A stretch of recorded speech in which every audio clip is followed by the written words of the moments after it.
ग्राम संसार कार्यक्रम सुनने वाले सभी भाई बहनों को राम राम। मैं हूं आपके साथ शीतल और मेरे साथ हैं राजेश। तो चलिए राजेश भाई अपने श्रोताओं को बता दें कि आज हमारा विशेष फोन इन कार्यक्रम है और इसके प्रायोजक हैं इंडियन पोटाश लिमिटेड। रिमझिम बौछारों से हरियाली है छाई, लिक्विड नैनो यूरिया से खुशियां है आई, पत्तों पर होता सीधा छिड़काव, फसलों को मिलता पूरा पोषण, पत्तों पर होता सीधा छिड़काव, शक्ति से भरे छोटे कण, मिट्टी हवा पानी को भी नुकसान नहीं, खाद के खर्चे में भी अब होगी कमी, नैनो टेक्नोलॉजी है ऐसा आविष्कार, इस लिक्विड से मिलती भरपूर पैदावार। नैनो यूरिया की आधा लीटर बोतल किसान की एक बोरी यूरिया की जरूरत को पूरा करेगी। कितना खर्चा कम हो जाएगा ट्रांसपोर्टेशन का, बाकी सब चीजों का। छोटे किसानों के लिए ये कितना बड़ा संबल है। नैनो यूरिया लिक्विड आपके नजदीकी प्रधानमंत्री किसान समृद्धि केंद्रों, सहकारी समितियों एवं खाद्य विक्रेताओं के पास उपलब्ध है। तो चलिए श्रोताओं, आपका स्वागत है हमारे गन्ने की पाठशाला में और आज का हमारा विषय है गन्ने की बंधाई और जल निकास। और आज हमारे साथ स्टूडियो में आमंत्रित विशेषज्ञ हैं डॉक्टर एस.के. पाठक। आप प्रसार अधिकारी हैं उत्तर प्रदेश गन्ना शोध परिषद शाहजहांपुर से। बिल्कुल। और साथ में डॉक्टर दिनेश कुमार जी हैं, प्रधान वैज्ञानिक शस्य विज्ञान संभाग पूसा नई दिल्ली। जी बिल्कुल। जो भी हमारे श्रोताओं को गन्ने की बंधाई और जल निकास से संबंधित कोई भी परेशानी, कोई भी समस्या, कोई भी वो सलाह लेना चाहते हैं तो हमारे विशेषज्ञ जो भी हमारे डॉक्टर हमारे साथ आमंत्रित है स्टूडियो में, वो उनसे अपनी समस्या का समाधान पा सकते हैं। चलिए चलते हैं अपने विशेषज्ञों के पास। IPL द्वारा प्रायोजित कार्यक्रम गन्ने की पाठशाला कार्यक्रम में डॉक्टर दिनेश कुमार जी और डॉक्टर संजीव कुमार पाठक जी दोनों का स्वागत है। धन्यवाद जी, धन्यवाद। और श्रोताओं आपको बता देते हैं कि हमारे साथ डॉक्टर दिनेश कुमार जी हैं जो कि प्रधान वैज्ञानिक हैं शस्य विज्ञान संभाग भारतीय कृषि अनुसंधान संस्थान पूसा नई दिल्ली में, और डॉक्टर जो संजीव कुमार पाठक जी हैं आप प्रसार अधिकारी हैं उत्तर प्रदेश गन्ना शोध संस्थान शाहजहांपुर में। तो डॉक्टर साहब कार्यक्रम में जब तक हमारे किसान भाइयों के फोन आते हैं तब तक हम आपसे जानकारी लेते हैं कि जो हमारे किसान भाइयों के खेत में इस समय गन्ना खड़ा हुआ है उसमें बहुत सी कृषि क्रियाएं हैं जो किसान भाई करते हैं और कुछ आगे भी करेंगे जी। लेकिन इस समय डॉक्टर पाठक जी आपसे जानना चाहूंगा कि कौन कौन सी ऐसी क्रियाएं हैं जिनको हमारे किसान भाई इस समय कर सकते हैं। जी, बड़ा अच्छा सवाल आपका है। देखिए, गन्ने की फसल इस समय बढ़वार की अवस्था में है और गन्ने की बढ़वार का सबसे पीक पीरियड इस समय चल रहा है जो जुलाई, अगस्त और सितंबर का महीना होता है। इसको हम लोग गन्ने की ग्रैंड ग्रोथ फेज कहते हैं, जिसमें इन 3 महीनों में गन्ना अपना लगभग 75 से 80% जो अपनी बढ़वार है इन्हीं 3 महीनों में करता है। तो इस समय किसान भाइयों को सबसे ज्यादा जो ध्यान देने वाली बात यह है कि यदि 15 से 20 दिन तक अगर बरसात नहीं होती है तो गन्ने की फसल की सिंचाई अवश्य करें, क्योंकि इस समय गन्ना प्रति सप्ताह 4.9 इंच की दर से बढ़वार करता है। तो आप सोच लीजिए कि अगर आपके गन्ने की बढ़वार अगर 2 हफ्ते 3 हफ्ते अगर रुक गई तो कितना बढ़वार पे प्रभाव पड़ेगा। दूसरी चीज कि इस समय कई बीमारियों का प्रकोप होता है, तो आप अपनी फसल का निरीक्षण करते रहें। यदि आपकी फसल किसी रोग से ग्रसित हो गई है या किसी कीट से ग्रसित हो गई है तो तुरंत उसका उपचार करें, क्योंकि इस बढ़वार अवस्था में जो ग्रैंड ग्रोथ अवस्था है या पीक पीरियड है इसमें किसी तरीके से गन्ने की बढ़वार चेक नहीं होनी चाहिए। दूसरी चीज और है, चूंकि बरसात का मौसम है, गन्ना की जो फसल है वो लंबाई में बढ़ने वाली होती है और लंबाई भी बढ़ने के कारण जब बरसात होती है, बरसात के साथ हवा चलती है तो उसमें गन्ने के गिरने की संभावना भी बढ़ जाती है जी। तो इससे बचने के लिए किसान भाइयों को गन्ने की जो बधाई है इस समय बहुत आवश्यक है। गन्ने की 3 बधाई तो बहुत ही जरूरी है, जिसमें पहली और दूसरी बधाई का समय लगभग निकल चुका है। तीसरी जो कैंची बधाई है उसको किसान भाई जरूर करें।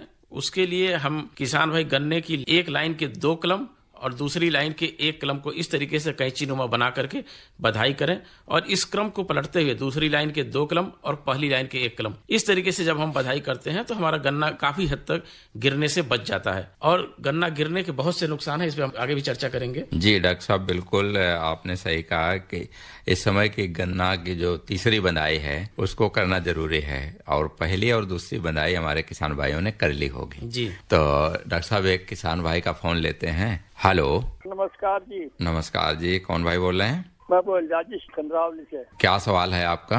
मेरा सवाल यो है जी, गन्ने में कौन सा खाद डालें जो और गन्ने की पैदाइशी हो जाए? अच्छा, देखिए सबसे पहली बात तो ये कि गन्ने में जो खाद एवं उर्वरक देने की संस्तुतियां हैं, वैज्ञानिक संस्तुतियां हैं, वो मानसून के पहले ही हमें सारी खाद और उर्वरक हमें दे देना चाहिए। मानसून काल में उर्वरक देने से हमें बचना चाहिए। कारण उसका यह है कि गन्ने की ब्यात के बाद जब हम उर्वरक और दे देंगे, मानसून काल में उर्वरक दे देते हैं, तो दो चीजें होती हैं। पहला तो यह है कि बरसात में उर्वरकों का लीचिंग के द्वारा, रिसाव के द्वारा बहुत नीचे उर्वरक चले जाते हैं, पौधों को नहीं मिल पाते हैं। दूसरा यह है कि गन्ने की फसल में जो टिलरिंग की अवस्था के बाद बढ़वार वाली अवस्था होती है, अगर हम उर्वरक और देते हैं तो पुनः और टिलर्स निकलने लगते हैं और बहुत ज्यादा जब ब्यात हो जाता है, कल्ले निकलने लगते हैं, तो उसमें गन्ने बनने की जो बाद में अवस्था होती है वो काफी कम होती है। इसीलिए जो हमारी वैज्ञानिक संस्तुतियां हैं कि मानसून के पहले ही हम अगर सारे उर्वरक और जो डोज है उनको दे देना चाहिए। वो तो दे दिया था जी पहले, तो इस समय कोई जरूरत नहीं है। अगर आपकी फसल अच्छी बढ़वार चल रही है तो उसमें फिर इस समय किसी उर्वरक की जरूरत नहीं है। आपने कौन सा गन्ना लगाया हुआ है? 38 ही है जी हमारे तो ज्यादा। अच्छा, और ठीक बढ़वार हो रही है ना जी? कीट से तो बच रहा है जी। अच्छा, ठीक है। मैं एक चीज में जोड़ना चाहूंगा कि जो वैरायटी आपने बताया है, इस गन्ने की वैरायटी में अब गन्ने का लाल सड़न रोग आ गया है, रेड राट आ गया है, तो आप इस वैरायटी के जगह पे दूसरी वैरायटी आप लगाएं। गन्ने की जो नई गन्ने की किस्म है, कोसा 13235 है, कोसा 17231 है, कोलक्स 14201 है, को 15023 है। ये अर्ली वैरायटियां हैं, बहुत अच्छी चल रही हैं और जल्दी ही रिलीज हुई हैं, नई वैरायटियां हैं। थोड़ा सा आगे के लिए 18 हो रखा जी। 118 ठीक है, 118 बहुत अच्छा गन्ना है, लेकिन ये नई किस्में भी आप लगाइए और 0238 को अभी थोड़ा कम करिए आप, क्योंकि हो सकता है आप फसल का निरीक्षण करिए, हो सकता है बीमारी तो नहीं लगी हुई है, क्योंकि इसी समय गन्ने में रेड राट के लक्षण दिखाई पड़ते हैं, लाल सड़न के, इस वजह से आपकी बढ़वार आपको कम लग रही हो। जी बिल्कुल, इस बार देखने में आया है कि लाल सड़न रोग काफी इस क्षेत्र में फैल रहा है, बहुत ज्यादा नुकसान हो रहा है उससे, और किसान भाइयों को अगली बार सावधानी बरतनी चाहिए कि अब 238 को बंद करने का समय आ गया लगभग, क्योंकि हर बार इसमें अब बीमारी बढ़ने लगी है। आपका अब समय आ रहा डॉक्टर साहब, उसका जो शरदकालीन गन्ने की बुआई है उसके बारे में सोचना शुरू कर सकते हैं किसान भाई। 15 सितंबर के बाद इसकी बुआई शुरू हो जाएगी, तो उस तरफ भी ध्यान देना। साथ ही अंतर फसली खेती के बारे में भी किसान भाइयों को सोचना चाहिए, जो शरदकालीन करना है। जी, फोन करने के लिए आपका बहुत बहुत धन्यवाद। जी डॉक्टर साहब, आप बता रहे थे कि गन्ने में इस समय रोग भी आ जाते हैं। अभी जैसे कि चर्चा हो रही थी, हमारे किसान भाई ने बड़ा अच्छा इसमें चर्चा भी कर दिया 0238 का जी, क्योंकि इसी समय गन्ने में लाल सड़न रोग के लक्षण दिखाई पड़ते हैं। तो इसमें मैं अपने किसान भाइयों को बताना चाहूंगा कि इसके लक्षण कैसे आते हैं। जी, गन्ने में जो अगोला होता है, अगोले में ऊपर की तीसरी और चौथी पत्ती, इसको एक्टिव लीफ मानी जाती है, सक्रिय पत्ती मानी जाती है। तो उसमें तीसरी और चौथी पत्ती पहले पीली पड़ने लगती है और पीली पड़ करके फिर सूख जाती है और धीरे धीरे देखते देखते पूरा अगोला सूख जाता है। और जब आप गन्ने के तने को फाड़ करके आप देखते हैं तो गन्ने के तने के अंदर का जो गूदा होता है वो पूरा लाल दिखाई पड़ता है। और एक चीज यहाँ पे मैं किसान भाइयों को और स्पष्ट करना चाहूंगा कि कई बार जो बेधक कीट होते हैं वो गन्ने के तने के अंदर घुस जाते हैं और ऊपर 6 इंच 8 इंच या नीचे 6 या 8 इंच खा लेते हैं, तो उतना हिस्सा लाल दिखाई पड़ता है। तो उस लाल का मतलब रेड राट नहीं है। जब गन्ने का लाल सड़न रोग लगता है तो गन्ने के अंदर का गूदा लाल दिखाई पड़ेगा और उसमें सफेद सफेद धब्बे दिखाई पड़ेंगे और उसको अगर हम सूंघेंगे तो अल्कोहल जैसी महक आती है, बदबू आती है। तो इस तरीके से अगर किसान भाई देखें तो निश्चित रूप से उनको पता चल जाए ये रेड राट के लक्षण हैं, यानी लाल सड़न रोग के लक्षण हैं। अब बात यह है कि एक लक्षण और दिखाई पड़ता है इसके आने से पहले, पत्तियों के सूखने से पहले गन्ने की पत्ती की जो ऊपर की जो पत्तियां होती हैं उसका जो मध्य सिरा होता है, बीच में जो सफेद वाला हिस्सा होता है, उसमें पहले लाल लाल धब्बे दिखाई पड़ते हैं रुद्राक्ष के माले की तरह, और वो लाल लाल धब्बे वहां से दिखाई पड़ते हैं जहां से पत्तियां तने से चिपकी रहती हैं। तो इस तरह के भी लक्षण दिखाई पड़ते हैं। और इस तरह के लक्षण अगर दिखाई पड़े तो जो क्लम्प हमारा सूख रहा है, सबसे पहले किसान भाइयों को यह करना चाहिए कि जो पूरा थान है, गन्ने का पूरा क्लम्प है, उसको जड़ सहित उखाड़ लें और उखाड़ने के बाद उसको नष्ट कर दें। और जहां से उन्होंने उखाड़ा है वहां पे 10 से 20 ग्राम ब्लीचिंग पाउडर डाल दें या थायोफिनेट मेथिल वहां पे उसकी ड्रेंचिंग करके उसको ढक दें, जिससे कि मृदा में उसका संक्रमण होने ना पावे। इस समय चूंकि बरसात का मौसम है तो पानी जब बरसता है तो एक जगह से दूसरी जगह, एक जगह से दूसरी जगह जब पानी जाता है तो दूसरे खेत की भी फसल हमारी प्रभावित होने लगती है। जी डॉक्टर साहब, बात आपसे और भी करेंगे। एक किसान भाई का फोन आ गया, लेते हैं। हेलो जी, नमस्कार। नमस्कार जी, बलवान बोलू जी, गांव कैलरम, जिला कैथल। हाँ बलवान जी, क्या सवाल है आपका? मेरा सवाल है जी, गन्ना की बनाई में के सावधानी रखनी चाहिए, वह नुकसान नहीं हुआ, ठीक तरह वैज्ञानिक तरीका से बंधाई हो जाए। चलिए, बड़ा अच्छा सवाल है आपका। गन्ने की बधाई, देखिए अभी जो बात हमने क्या कि तीसरी कैंची बधाई, किसान भाई क्या करते हैं कि इस समय सीधे तीसरी कैंची बधाई कर देते हैं और जब नीचे से सपोर्ट नहीं मिलता है तो हवा चलती है तो गन्ना गिर जाता है। वैज्ञानिक तकनीकी की अगर बात करें तो जब गन्ना लगभग 5 फीट का हो जाए, 4.5 फीट या 5 फीट की लंबाई उसकी हो जाती है तो जुलाई, और ये अवस्था गन्ने में आ जाती है जुलाई के प्रथम सप्ताह में या जुलाई के मध्य में ये अवस्था आ जाती है। तो 5 फीट का गन्ना हो जाए तो नीचे से 2 से 2.5 फीट की ऊंचाई पर गन्ने के नीचे की सूखी पत्तियों से पहले हम एक लाइन के सारे थान को, अलग अलग जो थान है उनकी बधाई कर लेते हैं। पहली बधाई जब हम करते हैं तो उसके बाद जब दूसरी बधाई करेंगे उसके 15 से 20 दिन बाद उसके 50 सेंटीमीटर ऊपर हम दूसरी बधाई करते हैं। उसी थान के एक थान जो हमने पहले बांध रखा उसी थान में ऊपर 50 सेंटीमीटर ऊपर बधाई करते हैं। और तीसरी बधाई इस समय हम कैंची की करते हैं। जैसे मान लीजिए एक लाइन में आपने सारे थान बांध रखे हैं तो एक लाइन के 2 थान और दूसरी लाइन के 1 थान, इस तरीके से मिला के कैंची की तरह आप बधाई करेंगे और इस क्रम को फिर बदलेंगे। दूसरे लाइन का 2 थान, पहले लाइन का 1 थान, तो इस तरीके से मिला करके अगर आप बधाई करते हैं तो निश्चित रूप से आप गन्ने को गिरने से बचा लेंगे। और आप जानते ही हैं कि गन्ना गिर जाने के बाद गन्ने की बढ़वार रुक जाती है। गन्ने की पत्तियों में जो प्रकाश संश्लेषण की क्रिया होती है वो प्रकाश संश्लेषण की क्रिया रुक जाती है, भोजन बनने की क्रिया रुक जाती है, गन्ने की आंखों में जमाव होने लगता है और जब गिर जाता है तो उसको सुअर या चूहे, ये जानवर काफी नुकसान पहुंचाते हैं। तो बीज योग्य भी नहीं रह जाता है और सप्लाई के लायक भी गन्ना नहीं रह जाता। ठीक है बलवान जी, आपके जी जी जी जी पूछिए। पता नहीं को कीट है, छोटी छोटी गुमड़ी सी हो गया, पत्ते पर पीलापन आ गया, गुमड़ी नमासी है। कीड़ा किस तरीके का है? कीट का नहीं, थोड़ा पानी सा निकला जी, मतलब गुमड़ी नमासी बन रही है। ये मिली, जैसे आम में मिली बग लगता है उस तरीके का तो नहीं है? नहीं जी, मिली बग्गा नहीं है, जिस तरह मतलब मकड़ी का थोड़ा पप्पड़ सा जाला का वो इस तरह बन रहा। मिली बगने में मैं जानू कपास की फसल पर। देखिए इस समय जो गन्ने में कीट दिखाई पड़ रहा है, एक तो मिली बग कीट दिखाई पड़ रहा है और दूसरा पायरिला कीट दिखाई पड़ रहा है। तो पायरिला भी कौन, पायरिला तो उड़ जाए जो मनुष्य ने देख कर मतलब उड़ा है। तो पायरिला भी नहीं है? कोई सूंडी तो नहीं है आपके उसमें? तो नहीं जी, चुरड़ा उसका जी। चुरड़ा क्या हो गया? हेलो जी, थ्रिप्स। अच्छा, थ्रिप्स।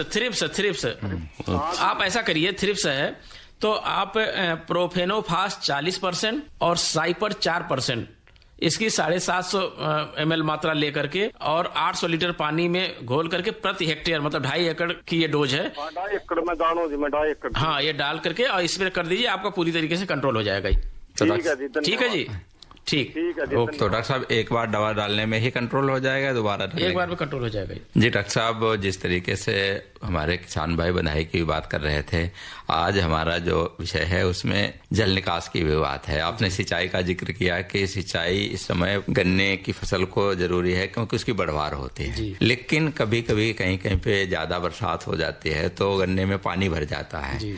तो क्या वो उस फसल के लिए लाभदायक है, उसके निकासी की आवश्यकता होती है? देखिए, गन्ने में हमेशा ये कहा जाता है कि लाइट इरिगेशन, एक हम लोगों की भाषा है कि लाइट इरिगेशन करना चाहिए, मतलब हल्की सिंचाई करना चाहिए।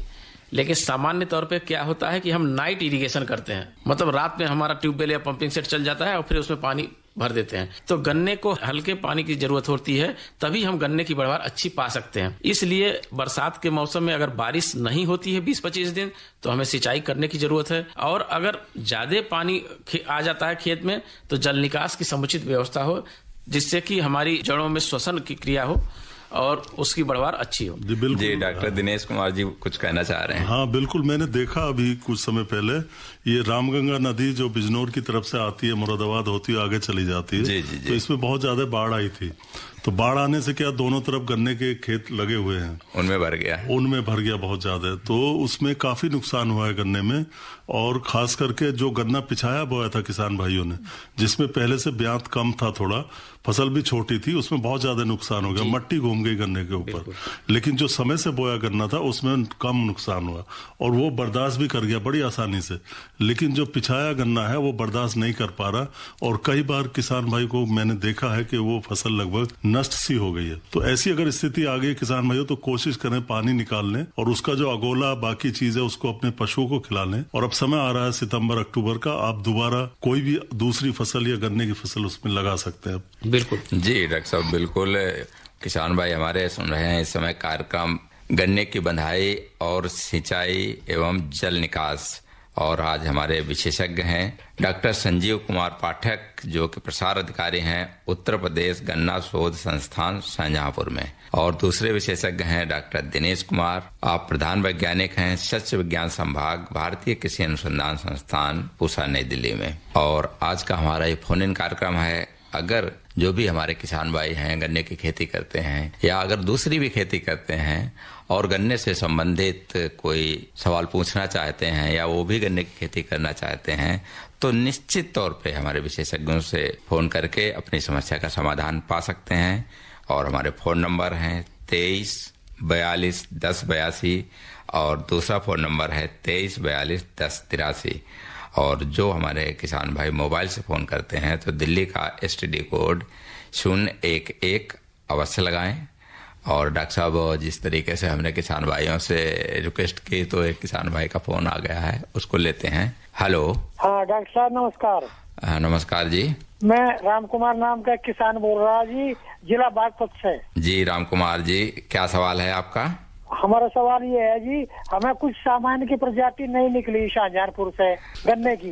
राम कुमार जी, सामान्य की प्रजाति अभी पिछले साल ही रिलीज हुई है, कोसा 16233 और कोसा 15233। ये दोनों वैरायटियां अभी पिछले साल ही रिलीज हुई हैं और इनका बीज इस वर्ष से गन्ना शोध संस्थान शाहजहांपुर द्वारा वितरित भी किया जाएगा। और इसके साथ साथ जो गन्ने की और सामान्य किस्में हैं, जैसे कोसे 13452 है या फिर कोसा 09232 है, ये भी बहुत अच्छी हैं और हमारे शाहजहांपुर संस्थान के साथ साथ मुजफ्फरनगर केंद्र पे भी उपस्थित हैं। आप वहां से लेकर के इनकी बुआई कर सकते हैं। ये एक बड़ी अच्छी बात है कि किसान भाइयों का जो रुख है वो अर्ली वैरायटी के साथ साथ अब सामान्य किस्मों पे भी जा रहा है, क्योंकि वैराइटल बैलेंस जो प्रजातीय संतुलन है उसको बनाए रखने के लिए हमें जरूरी है कि अर्ली के साथ साथ सामान्य किस्में की बुआई करें, ताकि लेट तक चीनी मिल चलते हैं तो उनको चीनी पड़ता एक समान पूरे सीजन में मिलता रहे। तो इन किस्मों को आप राम कुमार जी लगा सकते हैं। 238 ने जी बहुत कंगाली कर दी, यहाँ बहुत ज्यादा खर्चा आ रहा है इस वक्त इसकी उस पे। नहीं, 238 में जैसा कि पहले भी हम लोग चर्चा कर चुके हैं कि अब उसमें जो गन्ने का कैंसर रोग जिसको कहा जाता है, गन्ने का लाल सड़न रोग, वो आ चुका है। तो आप इसकी जगह पे और किस्में जो हम लोगों ने बताया अभी अर्ली में या सामान्य में, तो आप उसकी बुआई करें। एक चीज और ध्यान में रखना आपको कि अगर आपकी नोलक हो गई है, मान लो नोलक में रोग बहुत ज्यादा आ गया पहली फसल में, तो उसकी फिर पेड़ी मत करना। बिल्कुल, बड़ी अच्छी बात डॉक्टर साहब ने बताया। पेड़ी मत करना, नहीं तो और फिर आपको गन्ना भी नहीं करना है। एक आध बार धान की फसल या कोई दूसरी फसल जो भी आपको अच्छी लगती है उसमें ले लें, फसल चक्र अपना है। क्योंकि जो ये लाल सड़न रोग है, इसका जो फंगस होता है जिसके द्वारा ये बीमारी होती है, बिना होस्ट के, मतलब अगर गन्ना नहीं है खेत में तो भी 6-7 महीने तक सक्रिय रहता है। तो डॉक्टर साहब ने बड़ी अच्छी बात बताई कि आप कोई और फसल आप ले लें उस खेत में, तब फिर गन्ने की बुआई करें। डॉक्टर साहब वैज्ञानिक इसीलिए सलाह देते हैं कि आप फसल चक्र अवश्य अपनाएं। तो राम कुमार जी, फोन करने के लिए आपका बहुत बहुत धन्यवाद। और एक किसान भाई का और फोन लेते हैं। हेलो। हाँ जी नमस्कार जी। नमस्कार जी, मैं ओम प्रकाश बोल रहा हूँ जिला संभल से। जी ओम प्रकाश जी, क्या सवाल है आपका? सर जो है ना, बंधाई करने के लिए जो आपने कार्यक्रम आज बताया है जी, तो उसमें जैसे मान लो पानी भरा हुआ है बरसात का, तो बंधाई कर सकते हैं? जी बिल्कुल, आप बंधाई कर सकते हैं, क्योंकि पानी में तो घुसना ही पड़ेगा हमें। और अगर उसमें बंधाई करना चाहते हैं तो कर देनी चाहिए, क्योंकि फिर क्या होगा, आपका खेत गीला हो गया और हवा अगर चल पड़ी तो वो गन्ने आपके गिर सकते हैं। तो अभी कोई ऐसी दिक्कत नहीं है कि आप बंधाई नहीं कर सकते, आप कर सकते हैं। धान भी तो लगाते हैं हम, पानी में तो लगाते हैं। निकास अगर ज्यादा है तो आप जल निकास थोड़ा कर लीजिए। बिल्कुल सही है सर। एक दूसरा सवाल और है जी। अभी हमारे पास जो 5 बीघा 1 एकड़ मतलब पेड़ी थी, तो वो गिर गई, अब उसमें कुछ उपचार करके उसका कुछ समाधान कर सकते हैं? देखिए, जो पेड़ी आपकी गिर चुकी है वो खड़ी तो होगी नहीं अपने आप। हाँ, जैसे बंधाई की आप खुद बात कर रहे हैं, तो कोशिश कीजिए जो मेढ़े आपके गिर गए उनको सीधा करके और जो खड़े हुए मेढ़े हैं उनके साथ मिला के उसको बांध दीजिए। ऐसा तो नहीं होगा कि खेत का हर गन्ना गिर गया होगा आपका, कहीं कहीं यहाँ वहाँ आपकी फसल गिरी होगी। ऐसा ही है या सारी पेड़ी गिर गई, लेट गई? नहीं, जैसे आप बता रहे हैं वैसे ही हुआ। तो जो खड़े हुए गन्ने हैं उनके साथ जो गिरे हुए गन्ने दोनों को मिला के बांध दीजिए आप। तो अभी भी उसमें जो है ना दोबारा जड़ें पकड़ लेंगी, और इसमें अभी गन्ना बड़ी अच्छी अवस्था पे, एक्टिव अवस्था पे है, बढ़वार हो रही है, तो इसकी जड़ें भी वापस मजबूती पकड़ जाएंगी मिट्टी की, और हो सके ये फिर आपका गन्ना सीधा हो जाए। जी बिल्कुल। वैसे भी गन्ना गिरने के बाद अगर 24 घंटे 48 घंटे के अंदर आप खड़ा कर देते हैं तो फिर गन्ने की जड़ें फिर पकड़ लेती हैं और फिर गन्ना सही हो जाता है, कोई नुकसान भी नहीं होता। ये तुरंत कीजिए इस कार्य को आप। ठीक है ओम प्रकाश जी, फोन करने के लिए आपका बहुत बहुत धन्यवाद। एक और किसान भाई का फोन लेते हैं। हेलो, नमस्कार जी। नमस्कार जी, मैं किसान बोल रहा हूँ जी, बलबीर, हरियाणा तहसील पानीपत जिले से। जी बलबीर जी, क्या सवाल है आपका? मेरा जी गन्ने में जी 20 किले बोरा फोका बोइंग आ गई जी। देखिए, फोका बोइंग जो बीमारी आई हुई है, आप इससे घबराइए मत, और इसका नियंत्रण आप कर लीजिए और समय पे इसका नियंत्रण भी हो जाएगा। इसके लिए आप कॉपर ऑक्सी क्लोराइड 0.2%, मतलब 100 लीटर पानी में 200 ग्राम डाल करके आप इसका छिड़काव कर दीजिए। तो 15 दिन के अंतराल में 2 छिड़काव आप कर देंगे तो पोक्का बोइंग से पूरी तरीके से नियंत्रण आपका हो जाएगा। अगर कॉपर ऑक्सी क्लोराइड आपको नहीं मिल रहा है तो आप बावस्टीन ले सकते हैं। बावस्टीन 0.1%, 100 लीटर पानी में 100 ग्राम डाल करके इस रेशियो से आप छिड़काव कर दीजिए तो पोक्का बोइंग को पूरी तरीके से आप नियंत्रित कर सकते हैं। कीट पतंगा की भी दवाई डाला सका जी? जी, कीट पतंगों के लिए नहीं, ये कीट के लिए नहीं है, ये बीमारी के लिए है। मिलमा स्प्रे कर सकेगा बाबू जी? दूसरी भी मिला दो इसमें दूसरी दवाई अगर आप कॉपर ऑक्सी क्लोराइड के साथ करते हैं तो दूसरी दवा आपको नहीं मिलाना है। नहीं, एक बात और भी तो है, मैं कहना चाहूंगा आपसे कि आप पहले बुखार आया नहीं, दवाई पहले खाने लगे। जब कीड़ा हमारी फसल में आएगा तभी हम उसके बारे में सोचेंगे, और कीड़ा भी जब ज्यादा मात्रा में आता है तब दवाई डालनी पड़ती है। अगर इक्का दुक्का कीड़ा है तो उसके लिए आप चिंता ना करें, उसके लिए दवाई की जरूरत नहीं। बाबू जी आ रही है फोका के साथ कीट पतंगे भी आ रहे हैं। आ रहे? कौन सा कीट पतंगा आ रहा? फटका सफेद हाँ, फटका पायरिला ना, पायरिला को ना जी, वो दूसरा रहा बोला आप ग्रामीण भाषा में। पायरिला का जो शिशु होता है वो सफेद सफेद ही होता है, पीछे 2 पूंछ होती है उसकी। माइट बोला है। अच्छा, माइट है। माइट के लिए आप फिर इमिडाक्लोपिड 150 से 200 ml 625 लीटर पानी में घोल करके आप छिड़काव कर सकते हैं तो उसका कंट्रोल हो जाएगा प्रति हेक्टेयर की दर से। बावस्टीन के साथ हो जाएगा जी? बावस्टीन के साथ हो जाएगा, कॉपर ऑक्सी क्लोराइड के साथ नहीं, बावस्टीन के साथ आप मिला के कर सकते हैं। ठीक है बलबीर जी, फोन करने के लिए आपका बहुत बहुत धन्यवाद। और डॉक्टर साहब, जिस तरीके से एक किसान भाई का फोन था कि उनके जैसे फसल गिर गई है, और जब गन्ने की फसल गिर जाती है तो उस पर सबसे ज्यादा प्रकोप होता है चूहों का, क्योंकि वो उसको नीचे मिल जाता है गन्ना और काटते हैं उसको। तो चूहों से किस तरीके से गन्ने की फसल को हमारे किसान भाई बचा सकते हैं? देखिए, गन्ना गिरने के बाद चूहे से ही नहीं बहुत सा नुकसान होता है। किसान भाई, बधाई का क्या महत्व है, क्योंकि किसान बुआई से लेकर के और उसकी बढ़वार तक पूरी देख रेख करता है, खाद हो, सिंचाई हो, सारी चीज करता है। उसके बाद जब गन्ने की फसल गिर जाती है तो उसमें कई तरह के नुकसान होते हैं। गिरने के बाद गन्ने की बढ़वार सीधे रुक जाती है, और गन्ने में जो संचित भोजन पदार्थ होता है उसी को पौधा यूज करता है। गन्ने की जो लंबवत बढ़वार होती है वो रुक जाती है। गन्ने की जो टेढ़ा हो जाता है गन्ना के गांठों पे जो आंखें होती हैं वो आंखें जमने लगती हैं, जिससे गन्ना बीज योग्य नहीं रह जाता है, और उससे चाहे चूहा हो या फिर जंगली सुअर हो, कई तरह के जानवरों का प्रकोप बढ़ जाता है। तीसरी चीज ये है कि उपज में अगर हम बात करें तो लगभग 20 से 22%, ये वैरायटी टू वैरायटी डिपेंड करता है, कि लगभग 36% तक इसमें पैदावार में कमी आ जाती है। चीनी पत्ते की अगर बात करें तो लगभग 2.5 से 3% चीनी पत्ते का नुकसान इसमें हो जाता है। जी डॉक्टर साहब, बिल्कुल,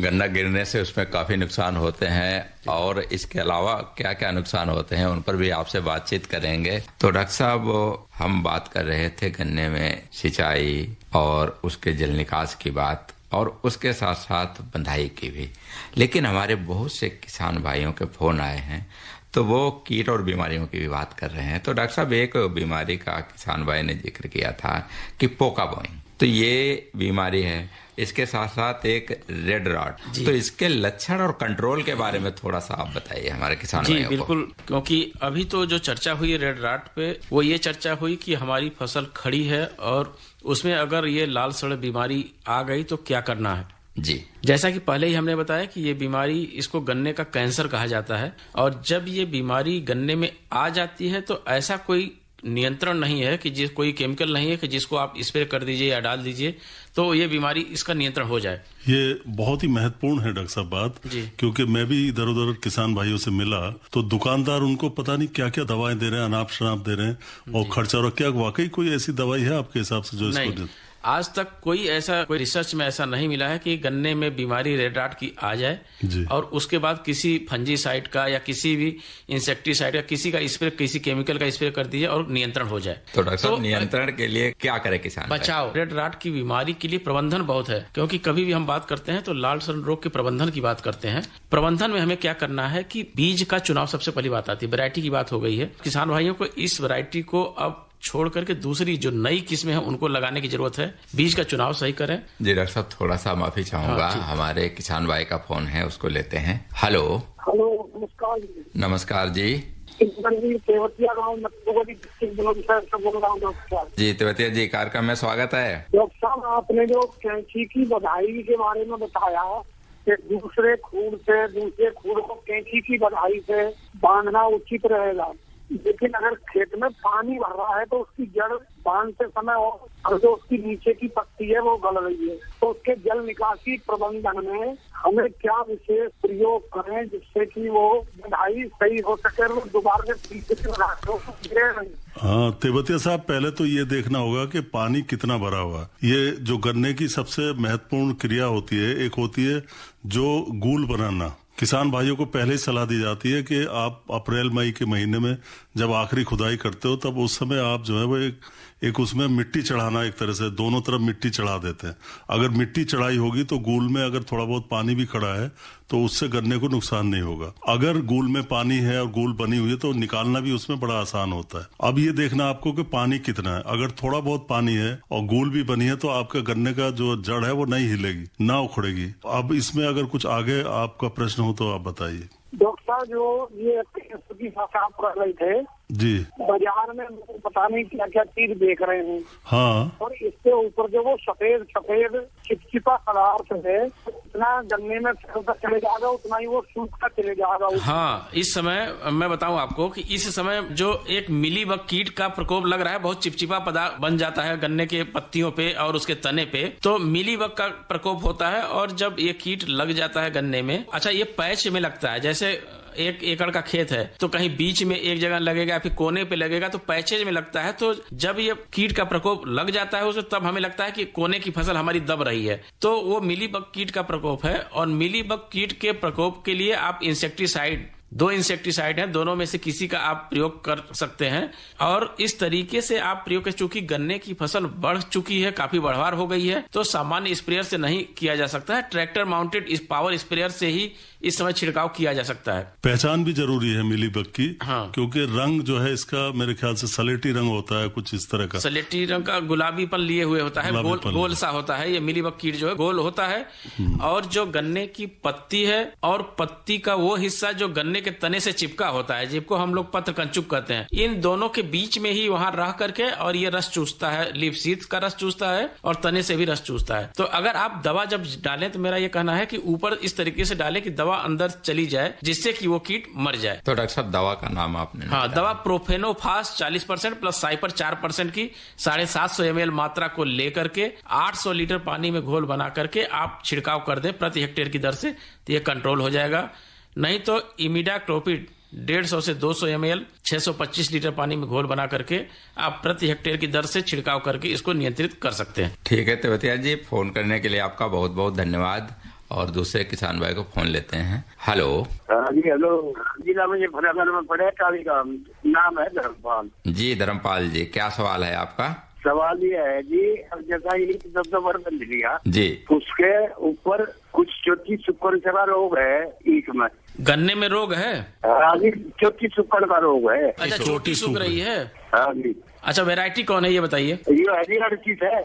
0238 है। हाँ जी। तो 0238 में जैसे चोटी सूखने की एक है चोटी बेधक कीट लगता है, जिससे गन्ने के ऊपर की जो चोटी है वो बीज की जो गोप है वो सूखने लगती है। लेकिन उसके साथ एक लक्षण और दिखाई पड़ता है कि जब चोटी बेधक कीट लगता है तो गन्ने के ऊपर की जो कोमल पत्तियां होती हैं जो खुली नहीं होती हैं, पहले उनको वो खाता है और उसके बाद जब वो पत्तियां खुल जाती हैं तो फिर उस पे गोल छर्रे जैसा निशान दिखाई पड़ता है, क्योंकि वो पहले से खाया हुआ था तो पत्तियां खुल जाती हैं तो पत्तियों पे गोल गोल छर्रे जैसे निशान दिखाई पड़ते हैं। नहीं है डॉक्टर साहब, ये दिखाई पड़ रहा है ना। तो ये चोटी बेधक कीट है। हालांकि चोटी बेधक कीट की जो तीसरी पीढ़ी होती है सबसे नुकसानदायक होती है और उसका समय निकल चुका है। अब ये अगली चौथी पीढ़ी है, चौथी पीढ़ी से नुकसान बहुत ज्यादा नहीं है। तो इससे बचाव के लिए आप सबसे अच्छा कर सकते हैं, आप मुजफ्फरनगर के ही रहने वाले हैं और मुजफ्फरनगर में ही गन्ना शोध केंद्र है, वहां से आप ट्राइको कार्ड ले आकर के और अपने गन्ने की पत्ती पे गन्ने के खेत में लगा सकते हैं। 1 एकड़ के लिए एक ट्राइको कार्ड जिसमें 10,000 वयस्क होते हैं वो ले आकर के उसको 4-5 टुकड़े काट करके और गन्ने के खेत में 4-5 जगह खाली आप पत्ती में नत्थी कर दीजिए तो वो उसको नष्ट कर दे जाए। आपको किसी केमिकल को डालने की जरूरत नहीं है। ये ट्राइको कार्ड बहुत ही उपयोगी है, बहुत ही सस्ता है। आप मुजफ्फरनगर के रहने वाले हैं, मुजफ्फरनगर गन्ना शोध संस्थान में तैयार भी होता है, ला के लगा दीजिए और उसका नियंत्रण हो जाएगा। अब चोटी बेधक से नुकसान आपकी फसल को आगे नहीं होगा। ठीक जी, अच्छा जी, नमस्कार। ठीक है धर्मपाल जी, फोन करने के लिए आपका बहुत बहुत धन्यवाद। तो डॉक्टर साहब आप बता रहे थे रेड राट कंट्रोल की बात। रेड राट में सबसे पहली बात यह है कि इसका बचाव ही जितना हम कर सके, जिसका जितना प्रबंधन कर सके। एक तो बीज का चुनाव, बीज में ऐसी वैरायटी लें, नई वैरायटी जो जिनमें रेड राट रोग नहीं लगता है, तो वैरायटी की चर्चा हम लोग पहले कर चुके हैं। दूसरी चीज ये है कि बीज का उपचार और मृदा का उपचार, ये 2 चीजें बहुत जरूरी हैं। जब भी आप गन्ने की बुआई करें उसको बीज का उपचार बावास्टीन से या थायोफिनेट मेथिल के 0.1% घोल में जरूर कर लें, 2 आंख के टुकड़े या 1 आंख के टुकड़े। और मृदा का उपचार आप बेहतर होगा कि आप ट्राइकोडर्मा से करें, क्योंकि ट्राइकोडर्मा जो होता है ये 10 किलोग्राम प्रति हेक्टेयर की दर से 1.5 से 2 कुंटल गोबर की सड़ी खाद में मिला करके, जैसे शरदकालीन गन्ने की बुआई का समय आ रहा है, अंतिम जुताई के समय आप खेत में डाल करके और पाटा चला दें। उसके बाद आप कूड़ खोल करके नालियों में गन्ने की बुआई करें। तो ये क्या करता है कि रेड राट का जो फंगस होता है उसके प्राथमिक संक्रमण को रोकने में काफी हद तक कारगर होता है ये हमारा ट्राइकोडर्मा। तो बीज उपचार और मृदा उपचार। तीसरी चीज ये है कि जो पहले भी चर्चा हो चुकी है कि फसल चक्र अपनाना। रेड राट अगर किसी खेत में लगा हुआ है तो उसमें 1 साल तक गन्ने की बुआई ना करें, दूसरी किसी फसल की बुआई करें, उसके बाद आप गन्ने की बुआई कर सकते हैं। कहने का मतलब फसल चक्र अपनाएं। फसल चक्र अपनाएं। जी डॉक्टर साहब, बिल्कुल सही आपने कहा कि अगर आपके खेत में कोई बीमारी आ गई है तो उसके लिए सबसे बढ़िया तरीका है कि जिस तरीके से आप सलाह देते हैं कि गन्ने की एक ही किस्म लगातार न लगाएं, दूसरे एक खेत में लगातार गन्ने की फसल न लें और उसमें दूसरी फसलों का भी प्रयोग करें, चाहे उसमें दलहनी है, तिलहनी है या उसमें धान भी लगा सकते हैं। एक चीज और है इसमें जी कि जैसे किसान भाई गन्ने की बुआई करते हैं, आगे भी करेंगे, तो उसमें भी बीज को छांटना चाहिए। जैसे डॉक्टर साहब कह रहे थे, कई बार लाल सड़न रोग वाला गन्ना,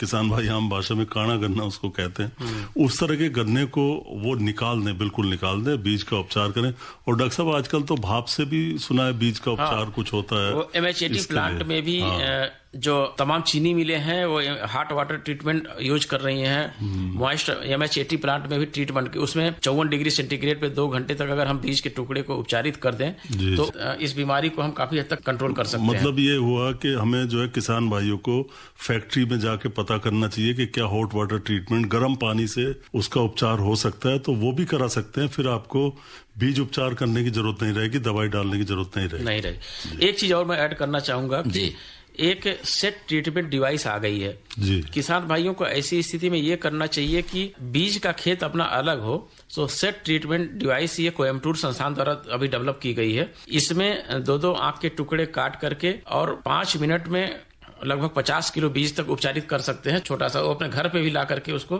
कर सकते हैं, या 2-4 किसान मिल के क्लब करके खरीद करके उसे उपचारित करके गन्ने की बुआई करें, तो काफी हद तक इस बीमारी से हम बचा सकते हैं। डॉक्टर दिनेश कुमार जी, आपने शुरू में जिक्र किया था कि अब हमारे किसान भाई अगले महीने शरदकालीन गन्ने की भी तैयारी शुरू कर सकते हैं। जी बिल्कुल। तो जो हमारे किसान भाई मान लीजिए शरदकालीन गन्ने की बिजाई करना चाहते हैं तो वो क्या तैयारी करें इस समय? जी बिल्कुल, सबसे पहले तो जरूरी है अच्छा बीज, अच्छी किस्म का चुनाव और फिर आप जब बुआई करते हैं तो सही समय बहुत महत्वपूर्ण होता है। कई बार किसान भाई नवंबर में जाके गन्ना लगाते हैं अगर ये, तो उस समय का नहीं चलेगा। इसका आदर्श समय आपका 15 सितंबर से शुरू होता है और मेरे ख्याल से 20-25 अक्टूबर तक बुआई कर लेनी चाहिए। और बुआई की ट्रेंच विधि है और दूसरी नई नई विधि आ रही हैं तमाम तरह की, उनको भी आप अपना सकते हैं। खेत की तैयारी अच्छे से करें और गोबर की खाद या देसी खाद हमारी अगर हो तो उसमें उसका प्रयोग बहुत जरूरी होता है। साथ ही साथ मिट्टी की अभी से आप अपनी जांच भी करा सकते हैं। खड़ी फसल में भी नमूना लिया जा सकता है और जांच के आधार पर जो आपकी मिट्टी में पोषक तत्वों की जरूरत होगी उसका आप प्रयोग करें। और बीज की फसल आप आगे से कोशिश करें कि अलग ही लगाएं। आप नोलक फसल का बीज लें, जो पहली फसल होती है उसका बीज लेना जरूरी होता है। अगर आप पेड़ी का या सेडी का दूसरी या तीसरी फसल का बीज लेंगे तो वो अच्छा बीज नहीं होगा। जी, बड़ी अच्छी बात बताई डॉक्टर साहब। एक चीज और ऐड करना चाहूंगा कि मेन चीज होता है कि गन्ने का जमाव या किसी भी फसल का जमाव, अगर हमने जमाव बेहतर कर लिया तो हमारा आधा काम अपने आप हो जाता है।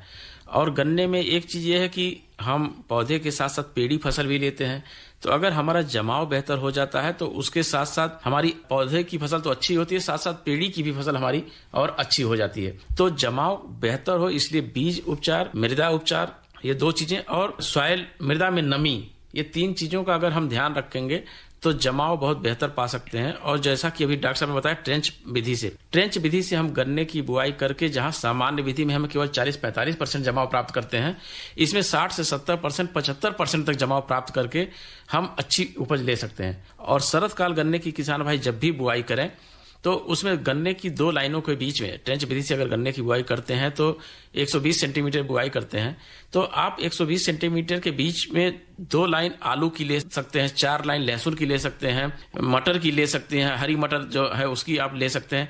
इसके अलावा जो फसलें आपके क्षेत्र के हिसाब से सुइटेबल हो, लेकिन ध्यान ये रहे कि आपकी जो फसल है अंतर फसल वो फरवरी के लास्ट तक या मार्च के प्रथम सप्ताह तक कट जाए, कम ड्यूरेशन की हो, तो आप एक अतिरिक्त फसल का लाभ ले सकते हैं अंतर फसल के द्वारा। तो उसमें यह है कि आपके जो उर्वरक हैं उनका भी सही प्रयोग हो जाएगा और जो आप सिंचाई करते हैं उनका भी उसमें भी आपको उत्पादन तो अतिरिक्त मिल रहा है लेकिन आपको लागत अतिरिक्त नहीं लगानी पड़ रही है। जी बिल्कुल, खरपतवार वगैरह खाली स्थान में खरपतवार नहीं, जी खरपतवार भी नियंत्रित रहते हैं और आप दलहनी, तिलहनी या सब्जी की फसल आलू जैसे बिल्कुल ले सकते हैं। तो डॉक्टर साहब आप चलते चलते किसान भाई अपनी गन्ने की फसल से अच्छा उत्पादन लें, 2 शब्द में क्या कहना चाहेंगे? बीज का चुनाव, मृदा का चुनाव और मृदा में नमी, ये 3 चीज करके अपनी जमाव बढ़ा करके किसान भाई अच्छी पैदावार ले सकते हैं। इस पे विशेष ध्यान दें कि बुआई की प्रक्रिया में किसान भाई कदापि उसमें कोताही ना बरतें।